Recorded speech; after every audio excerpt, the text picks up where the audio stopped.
Salut à tous, je vous retrouve aujourd'hui pour réaliser une pâte feuilletée inratable. Si vous êtes nouveau, je vous invite à vous abonner et à activer la cloche de notification et me laisser un petit like, ça me fera super plaisir. Pour 1 kg de pâte, on aura besoin de 500 g de farine, 250 ml d'eau, 8 g de sel fin, 370 g de beurre. Là, je commence par aplatir mon beurre. Donc je le mets dans du papier cuisson pour que ça ne colle pas. Je l'aplatis pour lui donner la forme de mon pâton.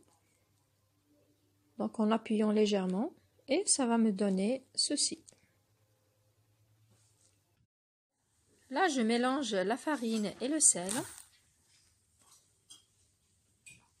Je rajoute l'eau petit à petit.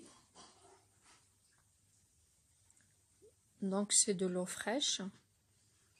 Je mélange à la spatule, tout doucement.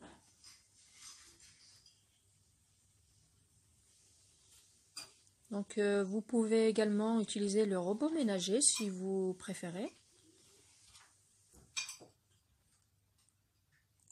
Je continue de mélanger à la main sans appuyer sur ma pâte.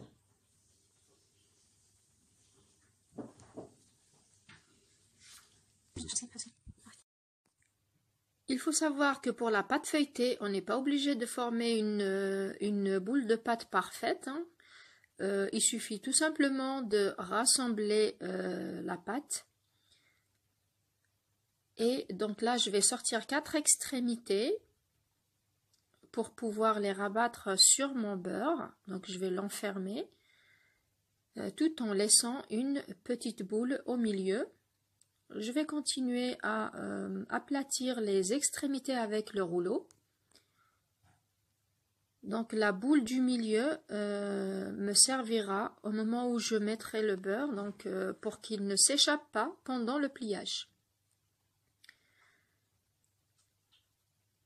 Il faut juste faire attention de ne pas déchirer la pâte. Je place le morceau de beurre au milieu, puis je rabats les extrémités les unes sur les autres, comme ceci.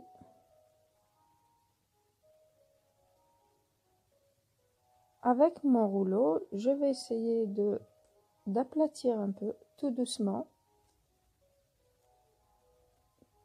pour que le beurre ne s'échappe pas.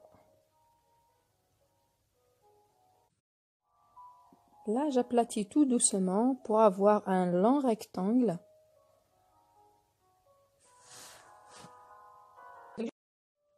Une fois que j'ai bien abaissé ma pâte, je la plie en 3, comme ceci.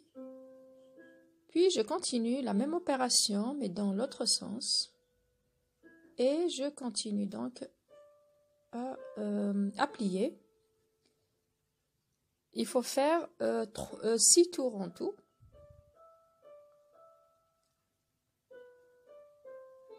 Vous pouvez bien entendu la mettre au frigo pendant une vingtaine de minutes à chaque fois ou pas.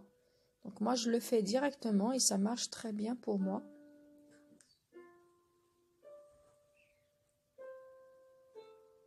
Voilà. Une fois fini, toutes les étapes finies, je la filme et je la mets au frigo jusqu'à la prochaine utilisation. Avec cette pâte, je peux faire des croissants sucrés salés, des pains au chocolat, des vols au vent, la galette des rois, ainsi de suite. Pour finir, je vous invite à liker, partager la vidéo et me laisser des commentaires. À très bientôt, à la prochaine vidéo.